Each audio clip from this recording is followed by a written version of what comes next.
सम्मानीय सभामुख महोदय, सभामुख महोदयको अनुमतिले सबैभन्दा पहिले म यो प्रतिनिधि सभाको अधिवेशनमा सहभागी हुनुहुने सबै मान्य सदस्यहरू र संसदमा प्रतिनिधित्व गर्नुहुने सबै राजनीतिक दलहरूलाई बैठकमा हार्दिक स्वागत गर्न चाहन्छु र हार्दिक शुभकामना पनि व्यक्त गर्न चाहन्छु।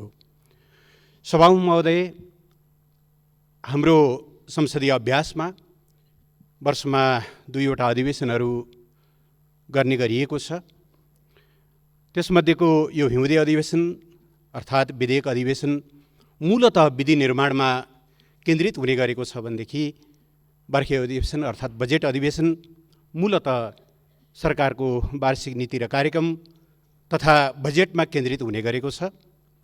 अहिलेको यो विधेयक अधिवेशन विधि निर्माणमा थप सक्रिय र सफल हुन सकोस्, केही महत्त्वपूर्ण विधेयकहरू लामो समयदेखि अल्झिरहेका छन्, तिनीहरूमा सहमति कायम गर्दै निष्कर्षमा पुर्याउन सफल हुन सकोस् र दलहरूको बीचमा नयाँ समझदारी निर्माण गर्दै देश र जनताका सरोकारका विषयहरूलाई सदनमा सही ढङ्गले प्रतिनिधित्व गर्ने अर्थमा कामयाब हुन सकोस्, म हार्दिक शुभकामना व्यक्त गर्न चाहन्छु।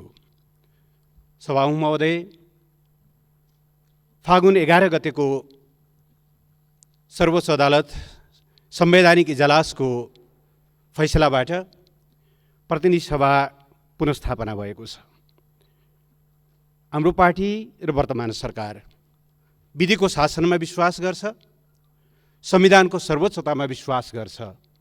हामीले अवलम्बन गर्दै आएको जनताको बहुदलीय जनवादले संविधानको सर्वोच्चता, विधिको शासन, न्यायपालिकाको स्वतन्त्रता या शक्ति पृथकीकरण, बहुलता र मानवाधिकारको प्रत्याभूति जस्ता कुरालाई आफ्ना सिद्धान्तका अविभाज्य अङ्गको रूपमा स्वीकार गरेको अवस्था छ। त्यस अर्थमा यो फैसला, यसप्रति राजनीतिक दलहरूका आफ्ना दृष्टिकोणहरू हुन सक्छन्, तर सरकारले यसलाई स्वीकार गर्दै यसलाई कार्यान्वयनमा लगिसकेको अवस्था छ र प्रधानमन्त्रीको सिफारिसमा सम्मानीय राष्ट्रपतिज्यूले आह्वान भए अनुसार नै गएको फागुन 23 गतेदेखि यो अधिवेशन चलिरहेको छ। सभामुख महोदय, सरकारको एउटा दृष्टिकोण थियो। त्यो दृष्टिकोण अहिलेका चालु समस्याहरूको समाधानका लागि ताजा जनादेश उपयुक्त हुन्छ, जनताको अभिमत नयाँ ढङ्गले लिएर नै मुलुकका समस्याहरूको समाधान गर्न सकिन्छ भन्ने उसको बुझाइ थियो। तर सर्वोच्च अदालतले त्यसो गर्न उचित नहुने निष्कर्ष निकालेको छ र सर्वोच्च अदालतको फैसला अनुसार अब हामी यही सदनभित्रैबाट, यही प्रतिनिधि सभाभित्रबाट, सङ्घीय संसदभित्रबाट राजनीतिक स्थायित्व खोज्न हामीलाई एउटा बाध्यात्मक स्थिति अथवा एक खालको निर्देशन प्राप्त भएको छ। तर सम्मानीय सभामुख महोदय, म एउटा कुरातिर ध्यानाकर्षण गर्न चाहन्छु। हामी प्रतिनिधि सभा पुनर्स्थापनापछि जुन ढङ्गले अगाडि बढ्न खोजिरहेका छौँ र सुरुका केही बैठकहरू जसरी अगाडि बढे तिनीहरूले राम्रो सङ्केत भने गरेनन्। सभामुख महोदय, संविधानले केही सदन सञ्चालनसँग सम्बन्धित, अध्यादेशसँग सम्बन्धित केही प्रष्ट व्यवस्थाहरू गरेको छ। सदनका बैठकहरू नचलेको बेलामा सरकारले अध्यादेश ल्याउन सक्ने र ती अध्यादेशहरू संसदको बैठकमा प्रस्तुत गर्नुपर्ने, संसदको पहिलो बैठकमा प्रस्तुत गर्नुपर्ने संवैधानिक व्यवस्था छ। तर हामी यस्तो अवस्थामा पुग्यौँ कि अत्यावश्यक र ज्यादै जनजीवनसँग सरोकार राख्ने विधेयकहरू समेत, उदाहरणको निम्ति एसिड आक्रमण जस्तो अत्यन्त जघन्य अपराध जसले दर्जनौँ किशोरीहरूको, युवतीहरूको जीवनमा गम्भीर शारीरिक र मानसिक आघात पुगेको छ, जसको क्षतिपूर्ति सम्भव छैन, त्यसलाई कठोर सजाय दिनको निम्ति सरकारले अध्यादेश लिएर आयो। हामी त्यसलाई छलफलमा लग्न सकेनौँ अथवा टेबल पनि गर्न पाएनौँ। यसबीचमा खोपको, कोरोना विरुद्धको खोपको आपतकालीन प्रयोगका लागि सरकारले अध्यादेश ल्यायो। त्यो जस्तो एउटा जीवनदायिनी विषयमा पनि हामीले सहमति जुटाउन सकेनौँ। बलात्कार र यौनजन्य कसुरका निम्ति सजाय बढाउन अर्को अध्यादेश आएको थियो। त्यसै गरी टिआरसी सङ्क्रमणकालीन न्यायलाई टुङ्गोमा पुर्याउनका निम्ति आयोगहरूको म्याद बढाउनका निम्ति ल्याइएका केही अध्यादेशहरू, जसमा मलाई लाग्छ सदनमा विमति हुनुपर्ने कुनै कारण नै छैन। तर यस्ता विषयमा समेत हामी प्रवेश गर्न सकेनौँ। यहाँसम्म कि हाम्रा सहकर्मी माननीयहरू या पूर्व माननीयहरू जो दिवंगत हुनुभएको छ उहाँलाई श्रद्धाञ्जली दिनका लागि समेत हामीले 3-4वटा बैठक कुर्नुपर्ने अवस्था सृजना भयो। यसले सर्वोच्च अदालतले यही सदनभित्रैबाट स्थायित्व खोज, सहमति खोज भनेको त्यो आदेशसँग हाम्रा अहिलेका व्यवहारहरू कति मेल खान्छन् भन्ने बारेमा हामीले हेर्नु जरुरी छ। अलिकति रिट्रोस्पेक्ट गर्न जरुरी छ, समीक्षा गर्न जरुरी छ भन्ने म ठान्दछु। सर्वोच्च अदालतले अर्को पनि फैसला गर्यो फागुन 23 गते। सम्माननीय सभामुख महोदय, अदालत स्वतन्त्र छ फैसलाहरू गर्नको लागि, तर मैले प्रतिनिधित्व गर्ने राजनीतिक दल र वर्तमान सरकार सर्वोच्च अदालतका फैसलाहरू आउँदा न लड्डु खाएर खुसियाली मनाउँछ न त झोक्राएर नै बस्छ। सर्वोच्च अदालतले आफ्नो ढङ्गले फैसला गरेको छ, उसले जे देखेको छ त्यो फैसला गरेको छ। तदनुरूप आफ्ना व्यवहारलाई अगाडि लैजाने दायित्व हाम्रो हो। सरकारको हिसाबले भन्ने हो भने, प्रधानमन्त्रीको हिसाबले भन्ने हो भने हामी दुईटै मुद्दा हारेका छौँ। तर पनि हारे पनि हामीले न अदालतलाई कुनै आलोचना या आक्षेप लगाएका छौँ न या अरू कुनै ढङ्गले अगाडि बढेका छौँ। फागुन 23 को फैसलापछि हामीले गएको 3 वर्ष अगाडि सुरु गरेको नेपालमा वामपन्थी राजनीतिक दलहरूलाई एकताबद्ध बनाउँदै अगाडि लैजाने हाम्रो जो एउटा प्रयास थियो, त्यो प्रयासमा तत्कालका लागि पूर्ण विराम लागेको अवस्था छ, या कमसेकम पनि अल्प विराम लागेको अवस्था छ। यद्यपि अदालतले पनि र निर्वाचन आयोगले पनि ढोका बन्द गरेको होइन, मिलेर जानका लागि अहिले पनि ठाउँ छ। तर पनि तत्कालका लागि तिमीहरूले जुन नाममा पार्टी दर्ता गर्यौ त्यो नाम पहिल्यै दर्ता भइसकेको हुनाले तिमीले त्यो दर्ता गरेको नाम मिलेन, त्यसकारणले तिमी पुरानै ठाउँमा फर्क, मिल्ने हो भने फेरि नयाँ नाम लिएर आऊ सहमतिका साथ भनेको अवस्थाभित्र हामी पुरानै ठाउँमा फर्केका छौँ। एक किसिमले हेर्ने हो भने हाम्रा 3 वर्षदेखिका प्रयासहरू शून्यमा पुगेका छन्। यद्यपि एकीकरणका आफ्नै खालका सङ्कटहरू थिए सभामुख महोदय। कस्तो थियो भनेदेखि एउटा लोककथाको प्रसङ्ग जस्तो, झरीमा रुच्दै गरेको ऊँटलाई बुढी आमाले साह्रै टिठाएर ओत लाग्न पहिले सुँड घुसाउन दिनुभयो, पछि सिङ्गै शरीर घुसाउन दिनुभयो। भरे त बुढी आमा नै बाहिर जानुपर्ने, उहाँ नै बेघरबार हुनुपर्ने जस्तो एकीकरणको जुन एउटा अवस्था थियो, त्यसले एकीकरण कसरी अगाडि बढ्थ्यो अदालतको यो फैसला नभएको भए पनि त्यो त आफ्नो ठाउँमा छ। तर पनि हामी निष्कर्षमा पुग्न सकेनौँ। अहिले नयाँ ढङ्गले अगाडि बढ्नुपर्ने परिस्थिति भएको छ। म सरकारको तर्फबाट, सत्तारूढ पार्टीको तर्फबाट सभामुख महोदय, सर्वोच्च अदालतका यी दुईटै फैसलाप्रति हाम्रो सम्मान छ र हामीले यी दुईटै कुरालाई कार्यान्वयन गरेर जान्छौँ। हामी फैसला अनुकूल आउँदा विजय उत्सव मनाउने या प्रतिकूल आउँदा झोक्राएर बस्ने गल्ती गर्दैनौँ। राजनीति दलहरूले तय गर्ने कुरा हो, राजनीतिक दलहरूले निर्धारण गर्ने कुरा हो। त्यसको न्यायिक सम्परीक्षण चाहिँ सर्वोच्च अदालतले गर्न सक्छ भन्ने बारेमा हामीले स्वीकार गरेको विधि हो। त्यसमा चित्त बुझ्नु नबुझ्नु आफ्नो कुरा भयो, हामी त्यसरी अगाडि बढ्छौँ। सम्माननीय सभामुख महोदय, यति कुराहरू राखिसकेपछि यसबिचका केही महत्त्वपूर्ण सन्दर्भहरू यो सम्मानित सदनले थाहा पाउनु जरुरी हुन्छ भनेर म केही कुराहरू सभामुख महोदयको अनुमतिले राख्न चाहन्छु। सभामुख महोदय, हामीले 2072 सालमा संविधान सभाबाट एउटा ऐतिहासिक उपलब्धि हासिल गऱ्यौँ। जनताका प्रतिनिधिहरूबाट लेखिएको संविधान हामीले जारी गऱ्यौँ। त्यो आफैमा एउटा ऐतिहासिक परिघटना थियो। त्यो परिघटनाको क्रममा तत्कालीन संविधान सभाभित्र रहनुभएका केही माननीय सदस्यहरू, केही राजनीतिक दलहरू असहमत हुनुभयो। उहाँहरू त्यो प्रक्रियाबाट बाहिरिनुभयो, संविधानको विपक्षमा उभिनुभयो। यद्यपि आज आइपुग्दाखेरि त्यति बेला संविधान सभामा रहेका सबै राजनीतिक दलहरू हामी एकै ठाउँमा छौँ। संविधानप्रति आलोचनात्मक दृष्टिकोण हुनु एउटा कुरा हो, तर संविधानप्रति सदनभित्र रहेका सबै दलहरूको एउटा साझा अवधारणा छ। आज संविधान सबैको सर्वस्वीकार्य दस्तावेज बनेको छ, निकै खुसीको कुरा हो। तर त्यति हुँदाहुँदै पनि सभामुख महोदय, संविधान जारी हुँदा दुईटा पक्ष संविधानको यो मूलधारभन्दा बाहिर रहे। तराईमा एउटा समूहले संविधान नमान्ने मात्रै होइन, राष्ट्रिय अखण्डतालाई समेत पनि नमान्ने एउटा छुट्टै पृथकतावादी गतिविधि सञ्चालन गरिरहेको अवस्था थियो भने अर्को एउटा पक्ष फेरि पनि एकीकृत जनक्रान्तिको नाउँमा हिंसात्मक गतिविधितिर उद्यत रहेको अवस्था थियो। म सम्मानीय सभामुख महोदय मार्फत यो सम्मानित सदनलाई खुसीको कुरा बाँड्न पनि चाहन्छु, बधाई पनि दिन चाहन्छु। सबै मान्य सदस्यहरूको सद्भावले यो काम सम्पन्न भएको हो।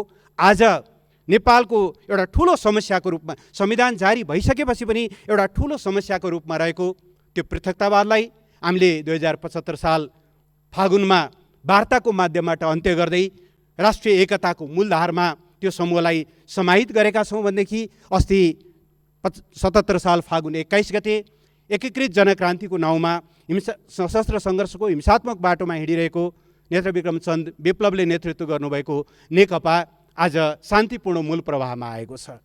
हामी गर्वका साथ भन्न सक्छौँ सभामुख महोदय, अब नेपाल राजनीतिक हिसाबले भन्यो भने द्वन्द्वमुक्त भएको छ। अन्तर्विरोधहरू हुन्छन्, असहमतिहरू हुन्छन्, तर ती सबै असहमतिहरू अहिले संविधानको दायराभित्र, शान्तिपूर्ण प्रतिस्पर्धाभित्र, कानुनको दायराभित्र छन्। कानुनको दायराभित्र अन्तर्विरोधहरू हुनु, मतभिन्नताहरू हुनु त्यो लोकतन्त्रको सौन्दर्य हो। तर संविधान नमान्ने या देशको अस्तित्वलाई नै चुनौती दिने खालका प्रवृत्तिहरूलाई समाप्त पार्दै आज सिङ्गो राष्ट्रलाई एक ठाउँमा ल्याउन हामी सफल भएका छौँ। म यसका निम्ति सबै मान्य सदस्यज्यूहरूलाई, यसमा भूमिका खेल्ने सबैलाई बधाई पनि दिन चाहन्छु। मलाई लाग्छ यो धेरै ठुलो उपलब्धि हो सभामुख महोदय। सँगसँगै यस बिचमा थुप्रै महत्त्वपूर्ण उपलब्धिहरू देशले हासिल गरेको छ। हुन त हामी कहाँ सकारात्मक कुराहरू सुन्न या देख्नै नचाहने एउटा प्रवृत्ति पनि छ। निश्चित व्यक्तिको प्रधानमन्त्री बन्ने सपना पुरा भएन भने त्यसैलाई प्रतिगमन भनेर व्याख्या गर्ने त्यो खालको नयाँ भाष्य पनि हामी कहाँ छ। तर नेपाली जनताका निम्ति सबभन्दा ठुलो अग्रगमन देशले हासिल गर्दै गरेका सफलता हुन् भन्ने मलाई लाग्छ। सभामुख महोदय, यस सन्दर्भमा म खुसी व्यक्त गर्न चाहन्छु। हालसालै संयुक्त राष्ट्रसङ्घको कमिटी फर डेभलपमेन्ट पोलिसी CDPले नेपाललाई अल्प विकसित अवस्थाबाट विकासशील राष्ट्रको दर्जामा स्तरोन्नत गर्नको निम्ति त्यो ग्रेजुएसनको लागि सिफारिस गरेको छ। बङ्गलादेश र लाओ PDR-सँगै नेपाल त्यसमा एलिजिबल भएको छ र अब अगस्त सेप्टेम्बरमा बस्ने इकोसोकको बैठकले त्यसलाई पारित गरिसकेपछि नेपालको निधारमा लागेको अल्प विकसित भन्ने त्यो कलङ्क हट्नेछ। नेपालका लागि एउटा ठुलो उपलब्धिको विषय हो भन्ने म ठान्दछु सभामुख महोदय। त्यस्तै यसबीचमा सभामुख महोदय, देशले अरू कतिपय सन्दर्भहरूमा पनि प्रगति गरेको छ। उदाहरणको निम्ति काठमाडौँका जनताहरूले वर्षौँदेखि काकाकुल जस्तै पर्खिरहनु भएको मेलम्चीको पानी अस्ति सुन्दरीजल आइपुगेको छ र अब छिट्टै मलाई लाग्छ अर्को हप्ताबाट काठमाडौँका नागरिकहरूका धाराधारामा त्यो पानी आउनेछ। प्रदेश नम्बर 2 का 5वटा जिल्लाको भाग्य बदल्न सक्ने मरिन सुनकोशी डाइभर्सनको काम सुरु भएको छ। त्यसले 1,82,000 भन्दा बढी जमिनलाई सिँचाइ गरेर तराईलाई एउटा सुन फल्ने ठाउँ बनाउनेछ भन्ने हाम्रो विश्वास छ। एम्बुलेन्समा घन्टौँ जाममा परेर बिमारीलाई अस्पताल ल्याउन नसकेर बिचमै ज्यान जानुपर्ने नागढुङ्गाको जामलाई अन्त्य गर्नको निम्ति नागढुङ्गा सुरुङको काम तीव्रताका साथ अगाडि बढिरहेको छ। अस्ति मङ्सिर 15 गते एकै दिन हामीले देशका 396वटा पालिकाहरूमा न्यूनतम 5 बेडदेखि लिएर 15 बेडसम्मको आधारभूत अस्पतालको शिलान्यास गऱ्यौँ।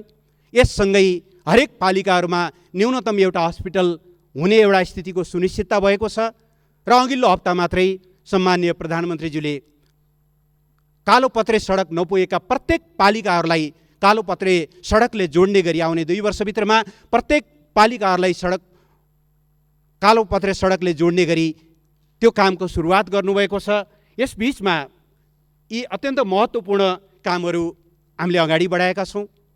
अबको करिब 1 महिनाभित्र तामाकोसीको विद्युत बल्नेछ। तामाकोसीबाट हामीले विद्युतको काम सुरुवात गर्नेछौँ। यस बिचमा 400 केभी भोल्टेज क्यापेसिटीको ढल्केवर सब स्टेसनको निर्माण भएको छ। यस्ता केही महत्त्वपूर्ण विषयहरू छन् जसले गर्दा देशले एउटा नयाँ उपलब्धिहरू हासिल गर्दै गरेको अवस्था छ। सम्मानीय सभामुख महोदय, कोरोनाको महामारीले विश्व आक्रान्त भइरहेको बेला नेपालले, नेपाली जनताको सहयोगमा नेपाल सरकारले यसको कुशलतापूर्वक सामना गर्यो। सङ्क्रमण 2,75,000 पुगे पनि हाम्रो रिकभरी रेट 98.5% भन्दा माथि छ। आजका दिनमा 1,000 भन्दा कम मात्रै सक्रिय सङ्क्रमितहरू हस्पिटलमा हुनुहुन्छ र मृत्युदर पनि 1% को हाराहारीमा मात्रै छ। म नेपाली जनतालाई धन्यवाद दिन चाहन्छु। स्वास्थ्य प्रोटोकललाई पालना गरिदिएर आफूलाई धेरै कठिन पर्दा पर्दै पनि उहाँहरूले जुन ढङ्गले साथ दिनुभयो, नेपालले कोभिडको विरुद्धको लडाइँमा एउटा नयाँ दृष्टान्त स्थापित गर्न सकेको छ। यसबीचमा हामीले कोभिड भ्याक्सिन लगाउन सुरु गऱ्यौँ माघ 14 गतेदेखि।